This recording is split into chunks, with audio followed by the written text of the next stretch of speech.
حضرت ابراہیم بہت بڑے مہمان نواز تھے، صرف قربانی نہیں دیتے تھے، سارا سال بہت سارا لنگر، بہت سارا کھانا پینا، بہت ساری چیزیں جاری رہتی تھی۔ اور جتنے غریب لوگ تھے فلسطین کے، ان کو پتا تھا کہ حضرت ابراہیم علیہ السلام کا لنگر جاری ہے فلسطین میں جب آپ کا قیام تھا۔ ایک دفعہ ڈھیروں مہمان آ گئے اور کھانے کو کوئی چیز نہیں۔ حضرت سارا اور جناب ہاجرہ دونوں اس وقت موجود تھیں۔ وہ کہنے لگی ابراہیم بہت سارے مہمان آ گئے تو کیا کریں؟ جناب سارا کہنے لگی کس طرح کر کے ان کی مہمان نوازی کروں؟ اور حالات یہ ہیں کہ قحط پڑا ہوا ہے فلسطین میں، مصر میں، دور دراز علاقوں میں۔ حضرت ابراہیم کہنے لگے یہ اللہ کے مہمان ہیں اور ہمیں رب کریم کا بندہ سمجھ کے آ گئے ہیں، اللہ ہی بندوبست کرے گا۔ فرمانے لگے میرا مصر میں ایک دوست ہے، وہ قحط کے دنوں میں غلہ جمع کر لیتا ہے، میں اس کی طرف پیغام بھیجتا ہوں، مجھے امید ہے وہاں سے غلہ ملے گا۔ 2-3-5 اونٹ والے غلام بلائے اور ان کو کہا کہ جاؤ غلہ لے آؤ مصر کے دوست سے۔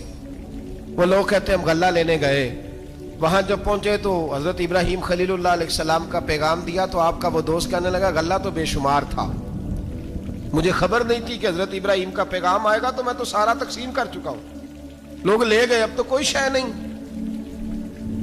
اب وہ خالی آ گئے 5 کے 5 اونٹ۔ جب خالی آئے تو حضرت ابراہیم کی حویلی کی دیواریں چھوٹی چھوٹی تھیں، ان غلاموں میں سے، خادموں میں سے، آپ کے ان چاہنے والوں میں سے ایک کہنے لگا یار وہ غریب تو انتظار کر رہے ہوں گے کہ غلہ لینے گئے، ہمیں روٹی ملے گی۔ چھوٹی چھوٹی دیواریں ہیں، وہ جب دیکھیں گے نا خالی آ گئے تو انہیں تکلیف ہوگی، اس طرح کرو بوریوں میں ریت بھر لیتے ہیں، ریت بھر کے لے جاتے ہیں، بعد میں اندر رکھ کے انہیں سمجھا بہلا لیں گے یا حضرت ابراہیم کو بتائیں گے، وہ خود ہی ان لوگوں کی دلجوئی فرمائیں گے۔ اب غلہ کی جگہ ریت بھر کے اونٹوں پہ رکھ کے لائی گئی، لا کے بوریاں جب رکھ دی گئیں، حضرت ابراہیم علیہ السلام دوپہر کے وقت آرام فرما رہے تھے، بی بی سارا اٹھی، کہتی ہیں جب میں نے دیکھا نا کہ بوریاں پہنچ گئی ہیں تو گئی، غلام کو ساتھ لیا اور اس کو جب کھولا نا تو کہتی اتنی حسین گندم میں نے پہلے کبھی دیکھی نہیں تھی، اتنا پیارا دانا میں نے کبھی ملاحظہ ہی نہیں کیا تھا۔ فرماتی ہیں جب اس کو پیس کر چکی میں روٹیاں پکائیں تو خوشبو دور دور تک پھیل گئی، اعلیٰ غذا بنی، بڑے بڑے کھانے بیویوں نے مل کے پکائے، چن دیے گئے۔ حضرت ابراہیم اٹھے تو لوگ کھانا کھا رہے ہیں، سجدہ شکر ادا کیا، اور جب سجدے میں گئے تو وحی آنے لگی، پھر رونے لگے۔ جب پلٹ کر باہر تشریف لائے تو جناب سارا کہنے لگی ابراہیم تمہارا مصری یار بڑا اچھا ہے، اس نے اتنی اعلیٰ گندم بھیجی ہے کہ اتنی تو میں نے پیاری گندم کبھی دیکھی نہیں۔ جناب ابراہیم مسکرائے، فرمانے لگی سارا یہ مصری یار نے نہیں بھیجی، یہ میرے عرشی یار نے بھیجی ہے، یہ میرے عرشی یار نے بھیجی ہے۔ بھائی مہمان نوازی مزاج تھا، لٹا دینا مزاج تھا، دوسروں کی اشک شوئی مزاج تھا۔ حضرت ابراہیم علیہ السلام کا طریقہ ہے قربانی، حضور نے ان کا طریقہ بیان کیا۔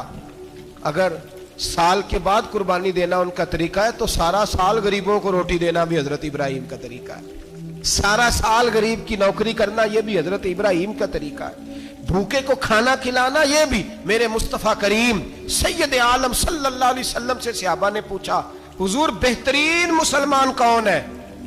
بہترین مسلمان تو حضور نے فرمایا جو سلام لینے میں پہل کرے اور غریب کو روٹی کھلانے میں سب سے اچھا ہو، وہ بہترین مسلمان ہے، زبردست مسلمان۔ ہمارے ہاں دعوتیں ہوتی ہیں تو امیروں کی، افطاریاں ہیں تو امیروں کی، اور میرے مصطفیٰ کریم علیہ السلام نے فرمایا بدترین دعوت ہے جس میں امیر بلائے جائے غریب نہ بلائے جائے، وہ بدترین دعوت۔ حضرت ابراہیم کا طریقہ رہا ساری زندگی مہمان نوازی۔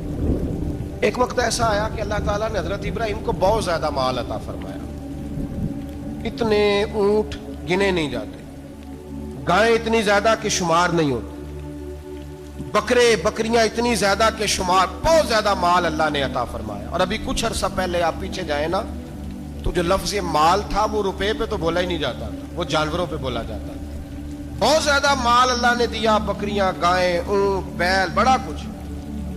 رب کریم نے فرشتوں سے فرمایا کہ واتخذ اللہ ابراہیم خلیلا، ابراہیم میرا دوست ہے۔ تو فرشتے کہنے لگے یا اللہ جسے اتنا کچھ دیا جائے اس نے دوست تو بننا ہی ہوتا ہے، تو نوازا ہی پڑا ہے، اتنا مال، اتنے کھیت کھلیان، اتنا کچھ۔ اللہ کریم نے فرمایا جاؤ آزمائش کر لو، امتحان لے لو۔ فرشتہ امتحان لینے پہنچ گیا، حضرت ابراہیم کے جانور چر رہے ہیں چراگاہ میں، حضرت ابراہیم بھی ہیں، غلام بھی ہیں، بہت بڑا ریوڑ ہے. آپ تشریف فرمائیں. ایک فرشتہ آیا تو کھیت میں چھپ کے بیٹھ گیا اور بلند آواز سے کہنے لگا سبحان اللہ والحمد للہ ولا الہ الا اللہ واللہ. یہ تسبیح بڑی پسند ہے، محبوب نے ان کی فضیلت بیان کی. اب وہ حضرت سیدنا ابراہیم علیہ السلام کھڑے تھے تو وہ کھیت میں بیٹھ کے تسبیح پڑھنے لگا سبحان اللہ والحمد للہ ولا الہ الا اللہ. حضرت ابراہیم کہنے لگے یہ میرے رب کا نام کون لے رہا ہے؟ بڑی اس کی میٹھی آواز ہے، بڑی کون ہے؟ ڈھونڈنے لگے، گھومتے گھومتے اس کے پاس چلے گئے. فرشتہ انسانی شکل میں، تو میرے رب کا ذکر کر رہا تھا؟ اس نے کہا میں ہی کر رہا تھا. فرمانے لگے یار ایک دفعہ پھر نہیں کرتا؟ تو کہنے لگا ابراہیم پہلے تو میں اپنی مرضی سے کر رہا تھا، تو کہتا ہے تو پیسے لگیں گے، پیسے ہیں تو کر دیتا ہوں. حضرت ابراہیم کہنے لگے بول تو کیا لے گا؟ میرے اللہ کا ذکر سنانے کا کیا لے گا؟ کہنے لگا جتنی بکریاں آپ چلا رہے ہیں ساری دے دے تو میں اللہ کا ذکر سنا دیتا ہوں. اور آپ نے فرمایا بس جا تیری ساری ہوئی، میرے رب کا ذکر سنا. اور پھر شروع ہو گیا سبحان اللہ الحمد للہ ولا الہ الا اللہ واللہ اکبر. حضرت ابراہیم علیہ السلام کیف میں یار پھر ذرا سنا، نہ علمہ وچ پھسا سانو، تو یار دی گل سنا سانو، ذرا دوبارہ سنا. میں پھر سنایا، ایک دفعہ پھر کہا. فرشتہ کہنے لگا بس یہ آپ کے پیسے پورے ہو گئے. حضرت ابراہیم کہنے لگے چل ایک دفعہ اور سنا. کہنے لگا پیسے لگیں گے، تو کیا لے گا؟ کہنے لگا گائیں بھینسیں ساری میری. فرمایا بس یار اتنی قیمت، تو سنا صحیح، سارا کچھ ہی تیرا. پھر شروع ہو گیا سبحان اللہ والحمد للہ ولا الہ الا اللہ واللہ اکبر. گائیں دے دیں، بھینسیں دے دیں، وہ ذکر سناتا ہے. حضرت ابراہیم کبھی مچلتے ہیں، کبھی روتے ہیں، کبھی آہیں پڑھتے ہیں. تو میرے رب کا نام لے رہا ہے، ذرا پھر سے لے. کیف جاری ہے. کہنے لگا بس بھائی. حضرت ابراہیم فرمانے لگے تو اور لے لے جو لینا ہے، مجھے ذکر سنا. اس نے کہا ابراہیم بکریاں میں لے چکا، گائے بھینسیں میں لے چکا، اونٹ رہ گئے، سارے لے لوں گا پھر ذکر سناؤں گا. فرمایا جا تیرا ہوا تو ذکر سناتا رہ، میں دیتا ہوں. دے دیا. کچھ دیر ذکر کیا تو اب خاموش ہو گیا. حضرت ابراہیم خلیل اللہ علیہ السلام فرمانے لگے ذکر سنا. کہنے لگا ابراہیم اب تیرے پاس دینے کو کیا ہے؟ ہر چیز تو میں لے چکا. آپ فرمانے لگے یہ گائے بھینسیں بکریاں چرانے کے لیے تجھے کوئی نوکر ملازم بھی تو چاہیے نا. تو اس طرح کر مجھے رکھ لے، میں روٹی نہیں مانگوں گا، کھانا نہیں مانگوں گا، تو اللہ کا ذکر سناتا رہنا، میں تیرے جانوروں کی نوکری کرتا رہوں گا. حضرت ابراہیم علیہ السلام نے جب یہ کہا نا، فرشتے کی آنکھوں میں آنسو آ گئے. تر دامنی پہ شیخ ہماری نہ جائیے، ہم دامن نچوڑ دیں تو فرشتے وضو کریں. فرشتہ رو پڑا اور کہنے لگا ابراہیم مجھے سینے سے لگاؤ، آپ واقعی اس قابل ہے کہ اللہ آپ کو اپنا دوست بنائے، واقعی اس قابل ہے کہ رب آپ کو اپنا. حضرت ابراہیم علیہ السلام کا خدا سے محبت کرنے کا نرالا انداز. اور میرے بھائی یہی محبت انہیں میرے مصطفیٰ سے بھی تھی. ایک نبی گھر بنا رہا ہے، دوسرا بنوا رہا ہے. حضرت اسماعیل علیہ السلام پتھر اٹھا کے لا رہے ہیں، جناب ابراہیم بنا رہے ہیں. جب خانہ کعبہ بن گیا تو کہنے لگے ربنا وابعث فیہم رسولا، اے اللہ اب اسے بسانے کے لیے اپنا آخری رسول بھی عطا فرما. نبی پاک فرماتے ہیں میں دعا ہوں حضرت ابراہیم کی. پر حضرت ابراہیم سے رب کریم نے فرمایا چل ابراہیم کوئی چیز دے. تو کہا یا اللہ تینوں ہی تیرے نام پہ قربان کرتا ہوں، تیری ہوئی ساری، ہر شے تیری. حضرت ابراہیم نے دین کے لیے، آپ شہر بابل کے قریب پیدا ہوئے تھے، وہاں سے مصر آئے، مصر سے فلسطین آئے، اور فلسطین سے آ کر کے کعبہ آباد فرمایا. زندگی سفروں میں گزری. سفر ایک تکلیف والی چیز ہے، پر حضرت ابراہیم نے وطن چھوڑ دیا، گھر چھوڑ دیا. جان بڑی عزیز ہوتی ہے. تو حضرت ابراہیم نے جب دین کے لیے نکلے تو جد و جہد کی، گھر کے اندر بھی گھر کے باہر بھی. آپ کے والد کا نام طارق ہے، وہ توحید پرست تھے، ایماندار تھے، پرہیزگار تھے. آپ کے چچا کا نام آزر ہے، وہ بت پرست تھے، بت بیچا کرتے تھے. حضرت سیدنا ابراہیم علیہ السلام جب میدان عمل میں نکلے تو حضرت ابراہیم علیہ السلام نے اپنے گھر سے جہاد شروع کیا. لڑنا پڑا، گھر کے اصولوں سے. چچا نے جو رواج بنائے ہوئے تھے اس رواج سے ٹکرائے. فرمایا میں اپنے گھر کے اندر یہ بت پرستی نہیں ہونے دیں گا. چچا کو ایک دفعہ نہیں بار بار 100 دفعہ سمجھایا. آپ کا چچا بت بنا کے بیچا کرتا تھا. حضرت ابراہیم علیہ السلام تھوڑے بڑے ہوئے تو کہنے لگا کہ چلو میرے ساتھ, تم بھی بت بیچنے ہیں, ہمارا کاروبار ہے. حضرت ابراہیم ساتھ نکلے تو بت پکڑا ہے, گندے پانی کے اندر اس بت کو ڈبوتے ہیں, کہتے ہیں کسی نے خریدنا ہے تو خرید لو, نہ یہ نفع دے سکتا ہے نہ نقصان دے سکتا ہے, جو اپنا آپ نہیں بچا سکتا تمہیں کیا بچائے گا, خریدنا ہے تو خرید لو. چچا کہنے لگا تو کاروبار چمکا رہا ہے کہ تباہ کر رہا ہے. گھر میں بڑے معاملات خراب ہوئے, جھگڑے ہوئے, لیکن حضرت ابراہیم علیہ السلام ایک منٹ کے لیے بھی اپنے گھر کے اندر بھی کمپرومائز کرنے کو تیار. یہ تھوڑا مشکل میں نے پہلو چھیڑ دیا ہے, یہ تھوڑا مشکل پہلو چھیڑ دیا ہے. تھوڑا سمجھدار آدمی ہے پر بیوی سے پردہ نہیں کرا سکتا, سیانا ہے, پنچایت کا بندہ ہے, جو اس سے آپ کہیں گے وہ بات یہ سنائے گا, لیکن کہتا نہیں جی میں نے کوشش کر لی ہے. اس قسم کی کوشش ہے صاحب, کیسے ہو گیا؟ حضرت ابراہیم علیہ السلام نے گھر کے اندر سے فرمایا نہیں کرنے دوں گا, گھر کے اندر بھی ٹکرائے, فرمایا تم جو بھی ہو پاش پاش کیا چچا کے اصولوں کو, اور باہر جب نکلے تو صرف علاقے کے چیئرمین سے نہیں ٹکرائے, ایم پی ایم این اے وزیر مشیر سے نہیں ٹکرائے, سپر پاور نمرود دنیا کا واحد حکمران تھا اس وقت, دوسرا کوئی حکمران ہی نہیں تھا, اکیلے حکمران سے جا کر ٹکرائے, کوئی ساتھ فوج نہیں تھی, کوئی ساتھ ان کے طاقت بظاہر دنیا داری کی کوئی نہیں تھی, پر حضرت ابراہیم جا کے ٹکرائے. اور میرے رسول پاک صلی اللہ علیہ وسلم نے سند بیان کی, فرمایا افضل الجہاد کلمۃ الحق عند سلطان الجابر, فرمایا سب سے افضل جہاد یہ ہے کہ تو ظالم بادشاہ کے سامنے کھڑے ہو کے حق بات بیان کر دے, یہ سب سے بڑا جہاد ہے, یہ سب سے افضل الجہاد کلمۃ الحق عند سلطان الجابر, سب سے بڑا جہاد. حضرت ابراہیم کھڑے ہو گئے, سپر پاور سے ٹکرائے. یہاں ہم لوگ حکمتوں کا شکار ہیں, دیکھیں گے, کریں گے, سوچیں گے, اور مولوی صاحب کو ویسے کہتے ہیں آپ پرہیز کریں سیاسی باتوں سے. بھئی اللہ کے ہر نبی نے جا کے وقت کے ظالم حکمران کو لتاڑا ہے, للکارا ہے, یہ تو مشن انبیاء ہے. حضرت سیدنا ابراہیم علیہ السلام نے جو اس کو جا کے کہا کہ تو جھوٹ بولتا ہے, تو جھوٹا ہے, تو خدائی کا دعویٰ کرتا ہے, تو بہت بڑا ظالم ہے, اور قرآن مجید نے اس ساری بات کو بیان فرمایا. حضرت ابراہیم علیہ السلام سے کہنے لگا میں رب ہوں, تو آپ نے فرمایا میرا رب تو وہ ہے جو زندہ کرتا اور مارتا ہے. تو پھر آپ حق بات بیان کریں گے تو اللہ مارے گا کہ بندہ مارے گا؟ کچھ بھی نہیں ہوتا, کیونکہ زندگی موت کس کے ہاتھ میں ہے؟ اللہ کے ہاتھ میں. زندگی موت اللہ, کچھ بھی نہیں ہوتا. انسان صحیح سمت کا تعین کرے اور صحیح چلے.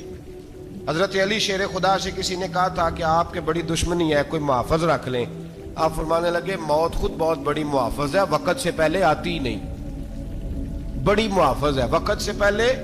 علامہ نورانی رحمت اللہ تعالیٰ علیہ کراچی جیسے شہر میں رہا کرتے تھے, جہاں گام گام پہ خطرہ تھا. لوگوں نے کہا حضرت اتنے بڑے لیڈر ہو, آپ کی جماعت کی 62 سیٹیں ہوئی قومی اسمبلی میں, ایک ایسا وقت بھی آیا تو کوئی ایک آدمی بندوق والا. آپ فرمانے لگے مجھے ضرورت ہی نہیں, اس لیے کہ جس خدا رسول کے لیے میں نکلا ہوں وہ خود ہی حفاظت کرنے والے ہیں, ضرورت نہیں ان چیزوں. تو بھائی حضرت ابراہیم ٹکرائے, اور آپ کا انداز کیا ہے؟ جا کے کہا کہ تو نہیں, خدا وہ ہے جو زندہ کرتا. اور اس نے ایک بیوقوفوں جیسی دلیل دی. ایک آدمی کو کل پھانسی دینی تھی تو اس کو بلایا, کہنے لگا تجھے کب پھانسی ہے؟ اس نے کہا کل. کہنے لگا جا تجھے آزاد کیا, زندگی دی, اس کو چھٹی دے دی. ایک عام آدمی بیچارہ بیٹھا تھا, اس کو پکڑ کے نا کہنے لگا اس کی گردن اڑا دو. کہنے لگا دیکھ لو میں بھی زندہ کرتا اور مارتا ہوں, وہ جو کل مرنے والا تھا میں نے زندہ کر دیا ہے, اور جس کو پتہ ہی نہیں تھا کہ میں نے مرنا ہے اسے پکڑ کے میں نے مار دیا ہے. یہ بیوقوفوں جیسی دلیل ہے. حضرت سیدنا ابراہیم علیہ السلام چاہتے تو اسی وقت دلیل توڑ دیتے کہ تو کیا بیوقوفوں جیسی بات کر رہا ہے, اگر تو زندگی دیتا ہے تو مرے ہوئے میں جان ڈال کے دے جس کو تو نے مارا ہے. لیکن حضرت ابراہیم نے دیکھا کہ بیوقوف ہے, بیوقوفوں سے بحث نہیں ہوتی, دلیل بدل لی جاتی ہے, ان کی عقل کے مطابق بات کی جاتی ہے. حضرت ابراہیم فرمانے لگے میرا رب وہ ہے جو سورج مشرق سے نکالتا ہے اور مغرب میں غروب کرتا ہے. تو اگر رب ہے تو تو مغرب سے نکال کے مشرق میں غروب کر. فبہت الذی کفر، کافر لاجواب ہو گیا، اس کے پاس اس چیز کا کوئی جواب نہیں تھا۔ علامہ اسماعیل حقی نے ایک خوبصورت فقرہ لکھا ہے، خوبصورت، جان ڈال دی ایک جملہ کہہ کے۔ حضرت سیدنا علامہ اسماعیل حقی رحمۃ اللہ علیہ فرمانے لگے چونکہ نمرود بیوقوفوں جیسی باتیں کر رہا تھا، اگر وہ یہ کہہ دیتا نا کہ میں سورج کو نکالتا ہوں مشرق سے، میں غروب کرتا ہوں معاذ اللہ مغرب میں، میں نکالتا ہوں، تو آپ اپنے رب سے کہیے کہ وہ مغرب سے نکال کے مشرق میں غروب کرے۔ علامہ اسماعیل حقی فرماتے ہیں رب کریم کی آواز قدرت تھی، مالک حضرت ابراہیم علیہ السلام کے اس، اگر وہ کہہ دیتا اور حضرت ابراہیم دعا کر دیتے تو رب کریم نے فرشتوں کو تیار بٹھایا ہوا تھا، فرمایا اگر یہ کہہ دے میرے خلیل سے کہ سورج مغرب سے نکال کے مشرق میں غروب کرنا ہے تو تیار رہنا، جس طرح خلیل کہیں گے ویسے ہی کر دیں گے۔ واتخذ اللہ ابراہیم خلیلا، ابراہیم ہمارا دوست جو ہوا، جیسے کہے گا ویسے کر دیں گے۔ حضرت سیدنا ابراہیم علیہ السلام کی باتوں کا جب جواب نہ دے سکا، دلیل نہیں بندہ دیتا، پھر لڑائی کرتا ہے، پھر جھوٹے موٹے اعتراض کرتا ہے، دلیل ختم ہوتی ہے تو لوگ ذاتیات میں اترتے ہیں، کہتے ہیں یہ کھانستا صحیح نہیں، دیکھتا صحیح نہیں، دلیل ختم، اب ذاتیات پہ اترے، کہنے لگے مجھے پتہ چلا ہے کہ یہ فلانی جگہ گیا تھا تو وہاں جا کے اس نے اس طرح کیا ہے، پھر لوگ ذاتیات پہ اترتے ہیں، جب دلیل کا جواب دلیل سے نہیں دے پاتے پھر ذاتیات پر اتر کر حملے کرتے ہیں۔ حضرت ابراہیم کے دلائل کا جواب نمرود نہ دے سکا تو کہنے لگا کہ اس کو آگ میں ڈال دو۔ قوم گئی ہوئی تھی ساری، آپ نے بات سنی ہوئی ہے، میں نے صرف اشارہ دینا ہے، میلے پہ تو حضرت سیدنا ابراہیم علیہ السلام نے سارے بت توڑ دیے، کلاڑا بڑے بت کی گردن پہ رکھا، واپس آئے کہنے لگے بت کس نے توڑے ہیں؟ تو فرمایا اس سے پوچھ لو جس کی گردن پہ کلاڑا ہے۔ کہنے لگے یہ تو بول ہی نہیں سکتا، تو فرمانے لگے بڑے بیوقوف ہو جو بولتا ہی نہیں، سنتا ہی نہیں، اپنا آپ نہیں بچا سکتا، اس کی پوجا کرتے ہو؟ کہنے لگے پکڑو، دلیلیں ختم ہو گئی، اس کو آگ میں ڈالو۔ بہت بڑی حویلی 45 فٹ مربع پہ مشتمل ایک حویلی بنائی گئی اور 45 فٹ اونچی۔ مختلف روایات، علامہ اسماعیل حقی کہتے ہیں کہ 3 مہینے تک نمرود نے کہا کہ اس کے اندر لکڑیاں ڈالو۔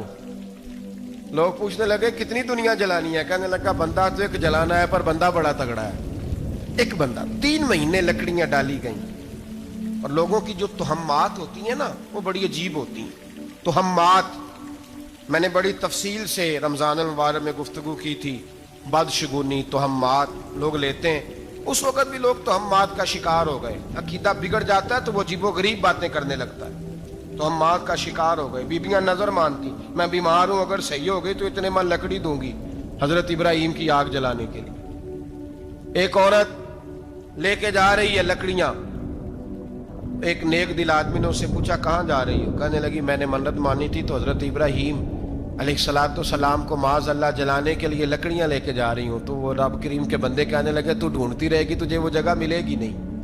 وہ بی بی کئی مہینے گھومتی رہی، جگہ ہی نہیں ملی جہاں لکڑیاں ڈالنی، ماری گئی۔ تہمات کا شکار ہوئے بہت سارے لوگ، تہمات کا۔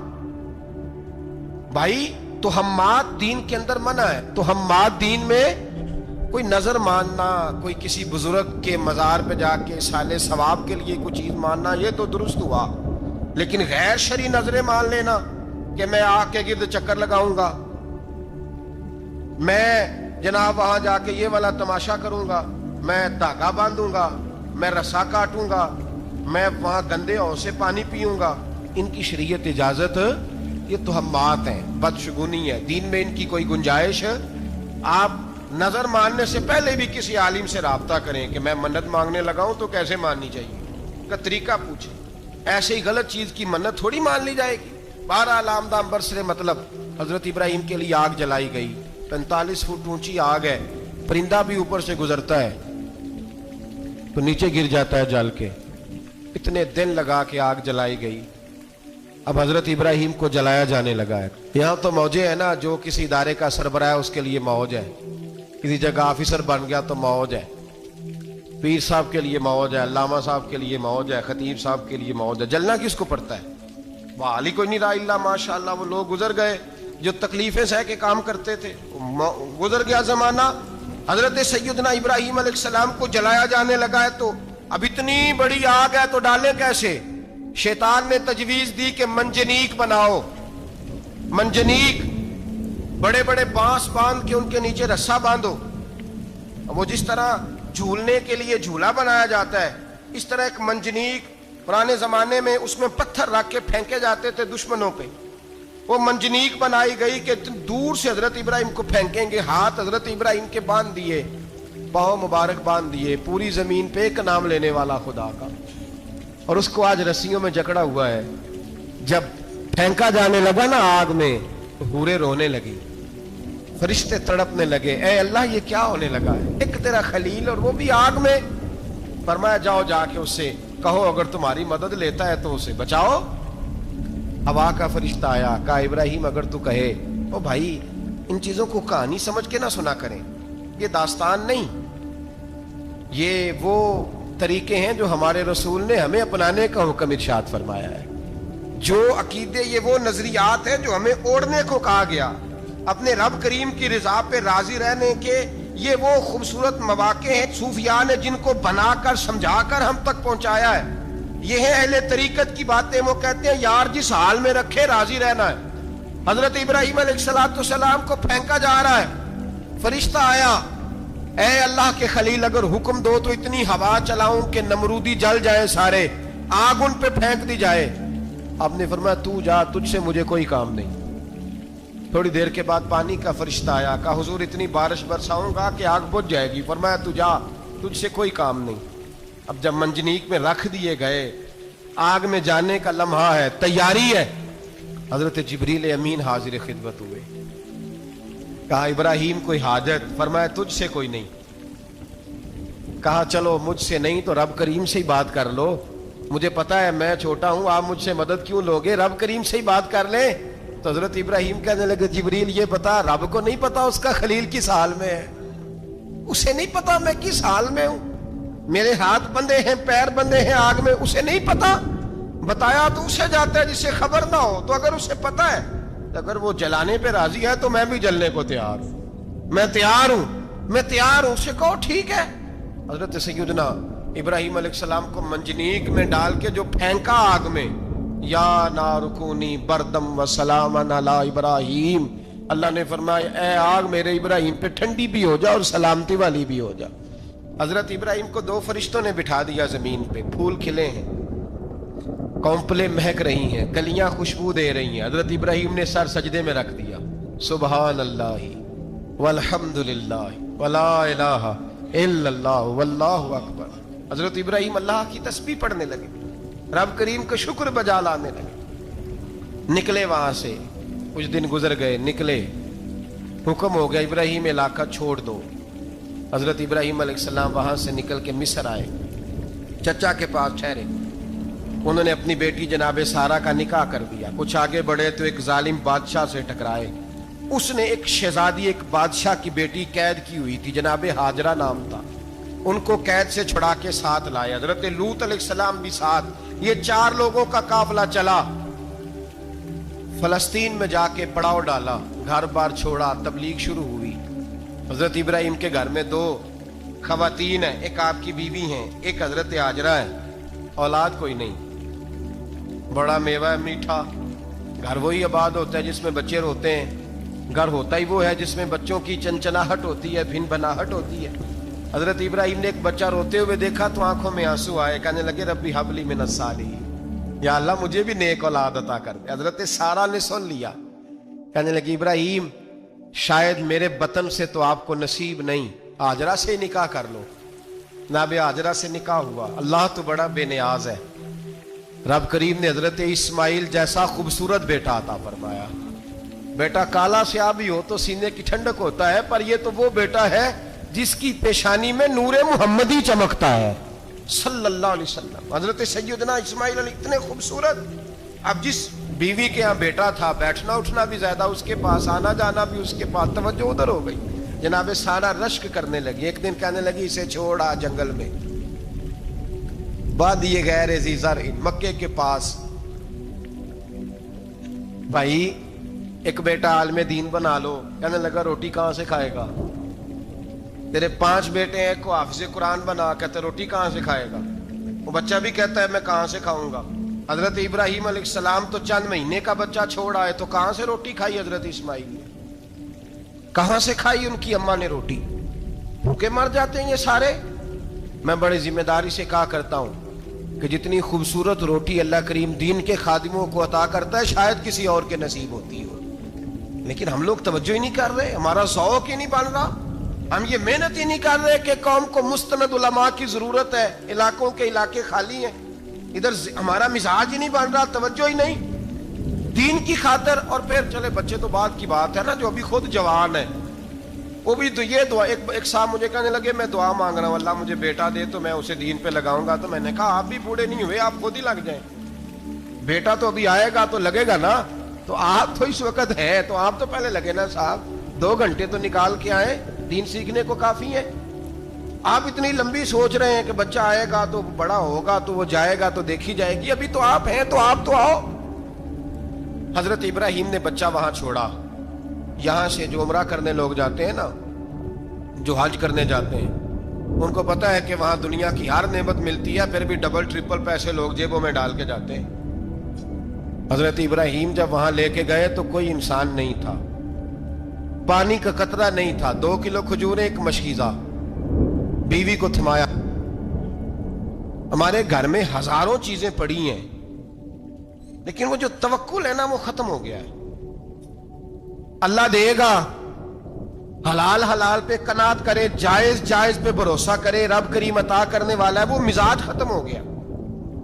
حضرت سیدنا ابراہیم علیہ السلام 2 کلو کھجوریں، ایک مشکیزہ پانی کا دے کر کے، اور وہاں بٹھایا آپ نے اپنے بچے کو اور اپنی زوجہ جناب ہاجرہ کو، اور بٹھا کر کے یہ واپس پلٹنے لگے تو حضرت ہاجرہ سلام اللہ علیہ نے آواز دی، کہا ابراہیم کس کے سہارے پہ چھوڑ کے جا رہے ہیں؟ جہاں آب زمزم کا کنواں ہے نا، جو لوگ گئے ہیں انہوں نے صفا مروہ کی صحیح کی ہے، صفا مروہ سے باہر نکلے نا، سرکار کی ولادت کا مقام ہے، اس جگہ پہ آب زمزم کا کنواں تھا، وہاں حضرت سیدنا ہاجرہ کو بٹھایا، کوئی چیز نہیں، کوئی درخت نہیں، کوئی کھیت نہیں، کوئی پانی نہیں، کوئی کنواں نہیں، وہاں بٹھایا اور بٹھا کر کے نکلنے لگے تو جناب ہاجرہ فرمانے لگی ابراہیم کس کے سہارے پہ چھوڑ کے جا رہے ہو؟ کہنے لگے اللہ کے سہارے پہ۔ تو پاک باز بی بی نے ایک لفظ پوچھا، کہا ابراہیم یہ میرے رب کا حکم ہے، یہ میرے بس جن کا عقیدہ توحید مضبوط ہو ان کے لیے ایک جملہ کافی ہوتا ہے، یہ میرے اللہ کا حکم ہے؟ تو جناب ابراہیم علیہ السلام فرمانے لگے ہاجرہ ہاں رب کا حکم ہے۔ جب یہ لفظ کہے تو چاہیے تھا نا حضرت ابراہیم تسلی دیتے، تو بی بی صاحبہ تسلی دینے لگی، عرض کرنے لگی ابراہیم اگر اللہ کا حکم ہے تو پھر آپ ہماری فکر نہ کرنا، اگر یہ رب کا حکم ہے تو پھر ہماری فکر نہ کرنا، جس رب نے ہمیں یہاں تک پہنچایا ہے وہ ہمیں کبھی بھی ضائع نہیں فرمائے گا، پھر فکر نہ کرنا۔ حضرت ابراہیم آ گئے، یہ بات آپ نے سنی ہوئی ہے، اشارہ کرنا مقصود ہے۔ 13 سال میں چلے مان بھی لیا جائے بعض روایات کی روشنی میں کہ آتے جاتے بھی رہے، لیکن مکمل دیکھ بھال اپنے بچے کی پرورش میں پورا حضرت ابراہیم علیہ السلام کا کردار، سارا کردار ماں کا تھا۔ میں جب خواتین کے بارے میں کوئی بات کرتا ہوں تو میں آپ کو اکثر کہتا ہوں کہ یہ صرف بیوی کے لیے حکم نہیں ہوتا، یہ ٹریننگ بیٹی کو دینی ہے اور بہن کو دینی ہے، یہ تربیت کریں اپنے گھر میں۔ میں تجربے کی روشنی میں یہ بات عرض کیا کرتا ہوں کہ بھائی بچے باپ کے فرما بردار اس وقت ہوتے ہیں جب اماں انہیں باپ کا فرما بردار کرتی ہے، اور بچے باپ کے نافرمان بھی تب ہوتے ہیں جب اماں انہیں باپ کا۔ میں نے اپنے کانوں سے سنا ایک دفعہ ایک بچہ اپنے باپ سے کہہ رہا ہے آپ نے تو ساری زندگی باہر گزار دی، پیسے کمانا کون سا مشکل کام ہے، دکھ سکھ تو سارے اماں نے برداشت کیے، سکولوں میں وہ جاتی تھی، فلانا کام وہ کرتی تھی، فلانا کام۔ اب یہ سوچ اس کی ذاتی تو نہیں، یہ اس کو دی گئی ہے، اور اگر اس کو یہ سوچ دے دی جائے کہ اماں کہے کہ میں تو اپنوں میں رہی ساری زندگی، میں نے تو اپنوں میں وقت گزارا، اور تیرا باپ تو کئی دفعہ جنازے بھی نہیں پڑھ سکا، نے تو ماں باپ ایسے دفن کر دیے، وہ اگر یہ سوچ فراہم کرے تو پھر بچہ باپ کا فرما بردار ہوتا ہے۔ اور یہ والی روایتیں ہم بیوی کو سناتے ہیں، حالانکہ کس کو سنانی چاہیے؟ بولیے، بہن اور بیٹی کو, بہن اور بیٹی کو سنائیں یہ باتیں, ان کو سمجھائیں, تاکہ آگے جا کے وہ جو گھر ترتیب دیں وہ گھر بڑا عمدہ اور نکھرا ہوا ہو. حضرت سیدنا ابراہیم 13 سال کے بعد آئے, چونکہ گھر میں اللہ تبارک و تعالیٰ کی دوستی کا چرچا تھا, اللہ تبارک و تعالیٰ کی محبوبیت کا غلبہ تھا. 13 سال کے بعد فلما بالغ معہ السعی, بیٹا جب اتنا بڑا ہوا کہ ساتھ چلنے لگا, تو حضرت ابراہیم نے اپنے بیٹے کو بلا کے کہا, بیٹا مجھے خواب آئی ہے, میں تجھے ذبح کر رہا ہوں, تیری کیا رضا ہے؟ تو حضرت اسماعیل کہنے لگے, یا ابت افعل ما تؤمر, ابا جی اللہ جیسے حکم دیتا ہے میرے ساتھ ویسے ہی کریں, جیسے اللہ حکم دیتا ہے ویسے ہی, بولیے ویسے ہی کریں. حضرت حاجرہ کو کہا کہ ایک دوست نے دعوت کی ہے تو وہاں جا رہے ہیں, بی بی مطمئن ہے, تفصیلات کی ضرورت نہیں, ختم بات, اعتبار ہے, مطمئن ہو گئی. شیطان پیچھے سے آیا اماں کے پاس, ذرا تھوڑی دیر کے لیے تصور جمائیے, یہاں تو پڑوسن آ کے کوئی بات بتا دیتی ہے خاوند کے بارے میں تو کئی مہینے جھگڑا جاری رہتا ہے, پڑوسن محلے دار. شیطان نے آ کے بتایا لفظ کیا ہے, کہا حضرت تمہیں پتا ہے کہاں جا رہے ہیں؟ کہا دوست کی دعوت میں. تو کہنے لگے دوست کون ہے؟ رب کریم, اور ابراہیم کا خیال ہے کہ اس رب نے مجھے حکم دیا ہے کہ میں ذبح کروں. تو حضرت حاجرہ کہنے لگی کبھی باپ بھی بیٹے ذبح کرتے ہیں؟ شیطان کہنے لگا ان کا خیال ہے کہ ان کے رب نے حکم دیا ہے. جناب حاجرہ فرمانے لگی اگر رب نے حکم دیا تو پھر تو مجھے شیطان لگتا ہے, تو مجھے شیطان لگتا ہے. کا کیا مطلب؟ فرمانے لگی اگر رب کریم کا حکم ہے تو میرے پاس ایک اسماعیل ہے, اگر 1000 بھی ہوتے میں سارے اللہ کے راستے میں پیش کر دے دیتی. مالک کا ہی تو ہے سارا کچھ, اسی کا ہے, اس میں لیت اللہ کی کیا گنجائش. حضرت سیدنا ابراہیم علیہ السلام نے بیٹے کے حلق پہ چھری رکھ بھی دی اور چھری چلا بھی دی, رکھ بھی دی, اور وہ تو اللہ کریم نے فرمایا یا ابراہیم قد صدقت الرؤیا, ابراہیم تو نے خواب سچا کر دکھایا, وہ قیامت تک تیرا نام رہے گا. حضرت ابراہیم نے وطن بھی دیا, جان بھی دی, بیٹا بھی, اللہ کریم نے دمبے دیے, فرمایا یہ فدیہ ہے. اب یہ قربانی قیامت تک حضرت ابراہیم کے طریقے کے مطابق جاری ہے. حضرت ابراہیم بہت بڑے مہمان نواز تھے, بہت بڑے. آپ جب مصر میں قیام تھا تو بڑے بڑے لمبے چوڑے لنگر پکتے تھے, لوگ آیا جایا کرتے تھے, بڑا تفصیل کے ساتھ کھانا ہوتا تھا. مہمان نوازی آپ کی خاص صفت مبارکہ ہے. ہمارے ہاں بھی مہمان نوازی ہوتی ہے امیروں کی, بلکہ اب تو مہمان نوازی اس طرح کی ہے کہ کل تیری میرے پاس دعوت ہے اور پرسوں میری تیرے پاس ہے. وہی امیروں میں وہ چکر رہتا ہے, پارٹیاں دوست ایک دوسرے کو ڈالتے ہیں, تیری طرف پارٹی تیری طرف, اور اسی انداز میں اب یہ عید آئے گی نا ٹکا پارٹیاں ہوں گی جگہ جگہ, اور لوگ سوال پوچھنے لگے ابھی سے, کہتے ہیں قربانی کا کتنا گوشت گھر رکھنا جائز ہے, قربانی کا کتنا گوشت گھر رکھنا جائز ہے؟ سارا ہی جی, ہاں, اس لیے فریزر لے لے, فریج سے نہیں کام چلے گا, سارا ہی جہاز گھر رکھنا سارا ہی جائز ہے, رکھ لیں.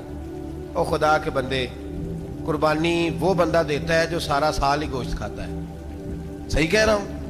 قربانی صاحب نصاب صاحب استطاعت بندہ دیتا ہے نا, تو وہ سارا سال ہی گوشت, تو سارا گھر میں رکھنا بھی جائز ہے, لیکن سارا دے دینا بھی.